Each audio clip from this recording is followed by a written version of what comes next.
Now, once again, Raymond Arroyo. Welcome back to The World Over. There are many important issues at play in this upcoming presidential election. And what issues are Catholics and faith-based voters examining this year? To discuss this and much more, I'm joined by the director of the Simon Center on Religion and the Constitution at the Witherspoon Institute and visiting professor at Princeton University, Dr. Matthew Franck. Matt, thanks for being here. Great to be with you, Raymond. Great to have you back. Let's talk for a moment about the issues of importance that are not being addressed this political season. There seems to be a lot of talk about this one said that, and the other said that, and I heard him say that. But the issues that the president actually will be responsible for are getting almost no play. What are the ones that are of most concern to you and that you believe faith-based voters, particularly Catholics, should be attentive to? Well, I think that citizens generally are interested in constitutional issues and the state of our country as a free society. So Catholics are not alone in that. Issues of executive power, for instance, concern everyone, and rightly so. And they're genuine constitutional issues that have been perhaps raised to a sharp point by the Obama administration's record on that score. But I think Catholics in particular, and many of our fellow citizens in the ranks of evangelicals, Mormons, faithful Jews, and Muslims are concerned deeply about the life issue, the marriage issue, and the religious liberty issue above all. And they're not getting much play. You're right about that. And then there's also regulation, which we're hearing almost nothing about, the impact of that. Of course, the HHS mandate, which famously the Little Sisters of the Poor are still subject to. That's right. Why do you think those issues aren't being brought up? Is it because jobs and the economy tend to be the big ones for people, and you're experiencing certain economic pain out there? I think that's a regular pattern. Go back through many recent elections, and you see the same thing, that the pocketbook issues are thing one for most voters, or at least candidates think so. And they structure their campaigns around issues of economic growth, of joblessness, of trade. Mr. Trump has raised the issue of immigration to a front burner issue for his campaign, along with trade. And these are the things that he's most comfortable talking about, and so they get a lot of play. Foreign policy issues are getting some attention. They've received some attention in both debates, the Iran deal, the Syrian crisis, and so on. Are you surprised, though, that Donald Trump failed to raise, the week that pressure cookers were exploding in New York City and people were being stabbed and knifed in malls, that issue never came up of domestic terrorism and domestic security? Kind of a missed opportunity for Mr. It's unbelievable. He should be stressing, I think, the national security issue more than he is. Both candidates should be talking about it more than they do. We do have serious problems abroad, but also at home with homegrown terrorism. I want to share something with you. We had really heard very little of faith. It had not been broached at all during the presidential debates, but during the vice presidential debate, Tim Kaine and Mike Pence had this to say when asked if their faith ever caused them to wrestle with one of their policy positions. Watch. For me, the hardest struggle in my faith life was the Catholic Church is against the death penalty, and so am I. I looked the voters of Virginia in the eye and said, look, this is my religion. I'm not going to change my religious practice to get one vote. I would tell you that, for me, the sanctity of life proceeds out of the belief that ancient principle that where God says, before you were formed in the womb, I knew you. We heard there Tim Kaine and then followed by Mike Pence. I want to start with Senator Kaine. He said there, I'm not going to change my religious practice to get one vote, yet he has swung pretty decisively on this abortion issue. He claims he is personally pro-life. He used to support restrictions on abortion. He supported the Hyde Amendment. Where is he today?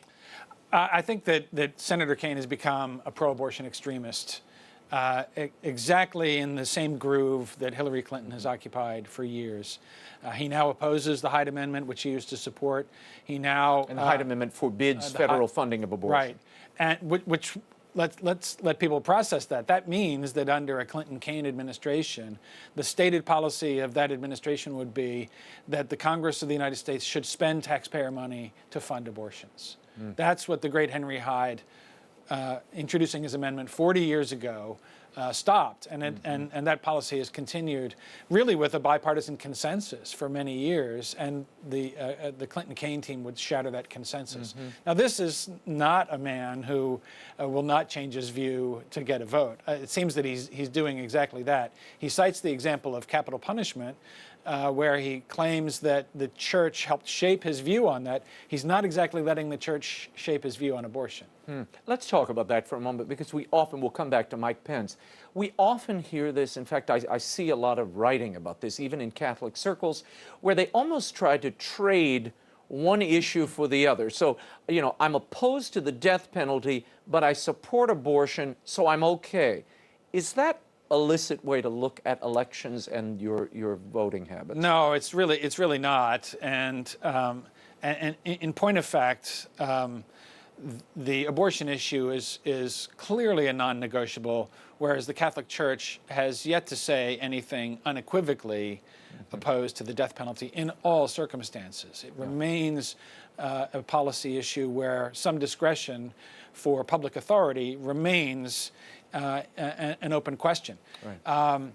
But I think that the abortion issue exemplifies the weakness of this democratic claim to fidelity to church teachings. It borrows in a way, but in a distorted and unjust way, from the late Cardinal Bernardine's seamless garment metaphor. But what they're really doing is unraveling it.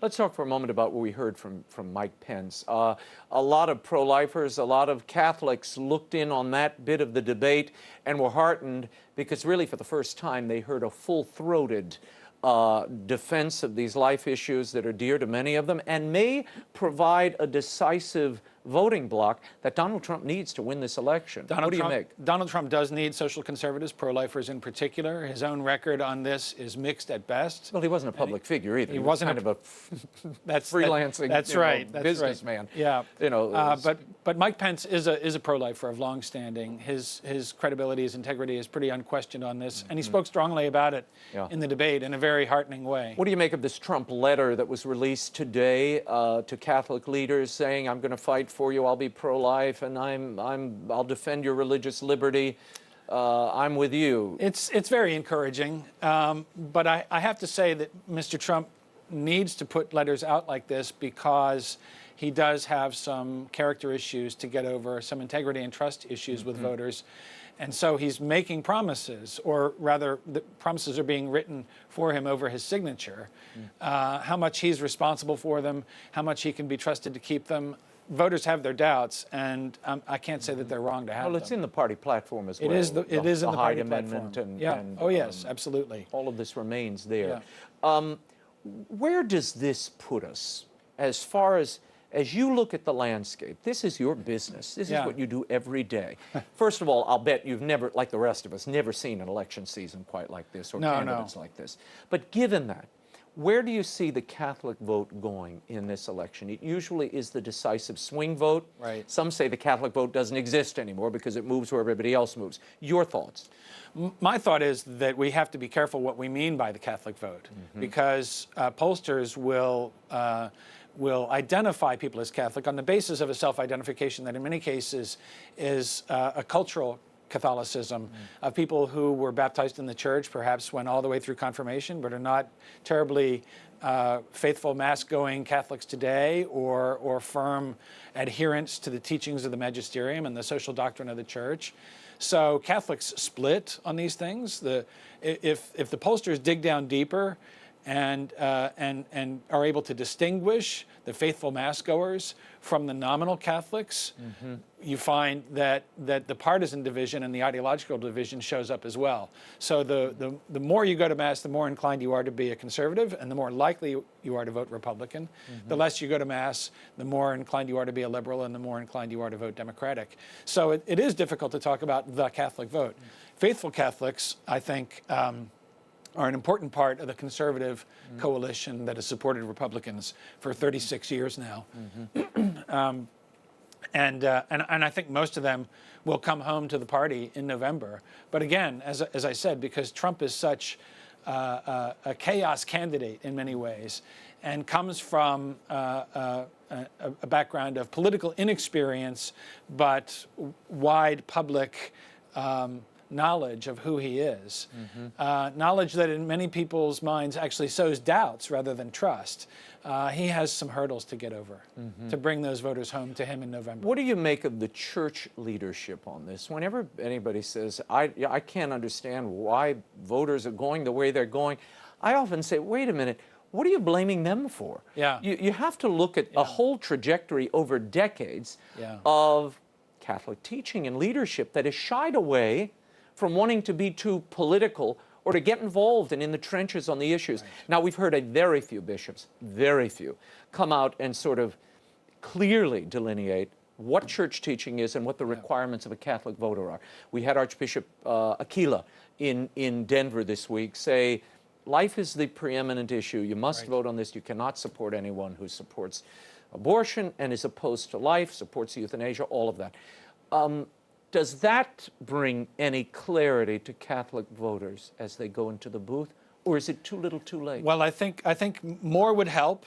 It is late in the day, and many of our bishops are shepherds of the faithful who are loath to speak about politics. They're loath to be seen as political animals, and there's good reason that they don't want to be seen as political animals. But without talking about candidates or parties or legislation, it behooves them, I think, to call on the faithful to conform their actions in the voting booth to the social doctrine of the church, the magisterium of the church, and they should be encouraging their pastors to do this. Frankly, a great many Catholics might have difficulty, even Mass-going Catholics might have difficulty naming their bishop for you, telling you who he is.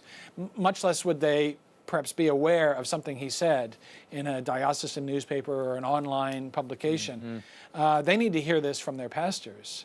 At the AMBO on Sundays, and that's tough for pastors. Many pastors find this difficult. Very good. Professor Matthew Franck, thank you for being here and for your insight. You can find out more about the work of Dr. Franck and the Witherspoon Institute by visiting winst.org.